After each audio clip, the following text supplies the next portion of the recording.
पनुआकिल national highway ते धार road हादसनि जे नतीजे में 3 ॼणा सख़्त ज़ख़्मी थी पिया आहिनि, जिन खे फौरी पनुआकिल अस्पताल आंदो वियो आहे। हिक ॼणे जी हालत नाज़ुक ॿुधाई पई वञे।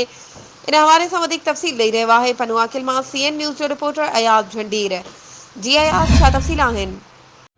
जी बिल्कुलु, पनुआकिल जे क़ौमी शाहरा ते अलॻि अलॻि रोड हादसनि में जेके मोटरसाइकिलनि सां पेश आया आहिनि, उन जे नतीजे में 3 ॼणा सख़्तु ज़ख़्मी थी पिया आहिनि, जिन में कामरान, इब्राहिम इंदड़ ऐं फरहान शामिल आहिनि, जिन खे फौरी तिबी इमदाद लाइ पनुआकिल अस्पताल में उमाणियो वियो आहे ऐं शहरनि उन्हनि खे खणी फौरी तिबी इमदाद लाइ पनुआकिल अस्पताल आंदो आहे। उन बाद हिक ॼणे जी हालत नाज़ुक हुजण सबबु खेसि सखर तरफ़ रेफर कयो वियो आहे। उन मोटरसाइकिलनि सां पेश आयल रोड हादसे में 3 ॼणा सख़्तु ज़ख़्मी थी पिया आहिनि। जी महिरबानी अयाज़, तफ़सीलनि खां आगाह करण जे लाइ।